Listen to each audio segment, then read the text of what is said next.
ارشاد فرمایا سورہ بقرہ کی آیت نمبر 194 میں فرمایا فَمَنِ اعْتَدَىٰ عَلَيْكُمْ، جو تم پر زیادتی کرے فَاعْتَدُوا عَلَيْهِ بِمِثْلِ مَا اعْتَدَىٰ عَلَيْكُمْ، تم بھی اس کے ساتھ زیادتی کر سکتے ہو مگر اتنی جتنی کہ اس نے کی، اس سے زیادہ، اور یہ بھی قانون کے دائرے میں رہ کے۔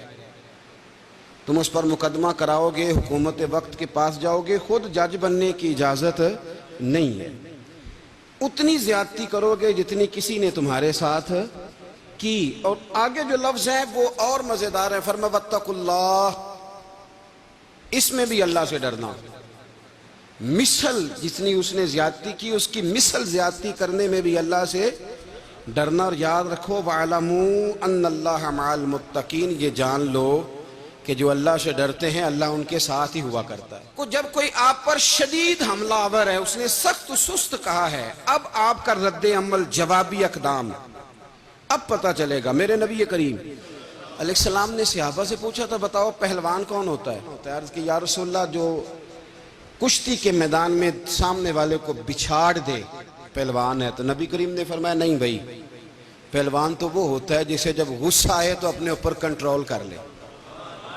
جو اپنے نفس کو بچھاڑے۔ سزا اسے ملے گی جس نے جرم کیا ہے، جس نے جرم نہیں کیا اسے سزا ملے گی۔ یہ سمجھ لے میری بات۔ میرے رسول کریم علیہ السلام نے تعین کرنے کا کہا، تعین۔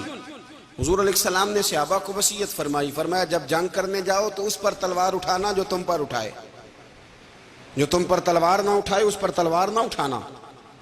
کچھ لوگ مجبوراً لائے جاتے ہیں، کچھ لوگوں کے بچے قید کر لیے جاتے تھے کہ تم جنگ پہ نہ گئے تو تمہارے بچے مار دیے جائیں گے، ان پر تلوار نہ اٹھانا، خیال کرنا جو جرم کرے اسے سزا دینا۔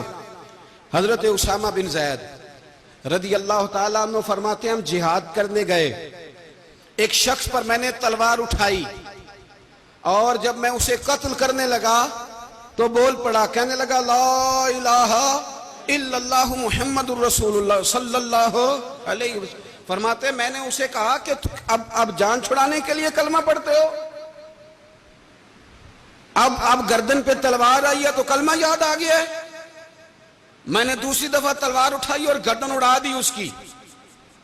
فرماتے میں مدینہ شریف حاضر ہوا، یا رسول اللہ صلی اللہ تعالی علیہ وسلم میں نے آج عجیب منظر دیکھا، ایک آدمی میرے قابو میں آ گیا تلوار کی زد میں، اور جب میں مارنے لگا تو اس نے کلمہ پڑھنا شروع کر دیا۔ حضور میں سمجھ گیا کہ یہ اب جان بچانے کے لیے کلمہ پڑھ رہا ہے۔ حضور پھر میں نے نہیں چھوڑا، قتل کر دیا۔ اب فرماتے میں اپنے انداز میں بات کر رہا تھا، حضور کے چہرہ انور کا رنگ بدل گیا۔ کریم رسول فرمانے لگے اسامہ تو نے اس کا دل پھاڑ کے دیکھا تھا کہ وہ جان چھڑانے کو کلمہ پڑھ رہا ہے؟ تم نے اس کا دل پھاڑ کے دیکھا تھا؟ تم اندر تک کیسے جان سکتے ہو؟ تمہیں کیسے پتا چلا کہ اوپر سے پڑھ رہا ہے؟ فرمایا وہ کلمہ پڑھ رہا تھا تو تمہیں چھوڑ دینا چاہیے تھا، اس لیے کہ جو کلمہ پڑھ لے جب اس کا کلمہ اللہ رسول قبول کرتے ہیں تو تم کیوں نہیں قبول کرتے؟ میں چھوڑ دینا چاہیے۔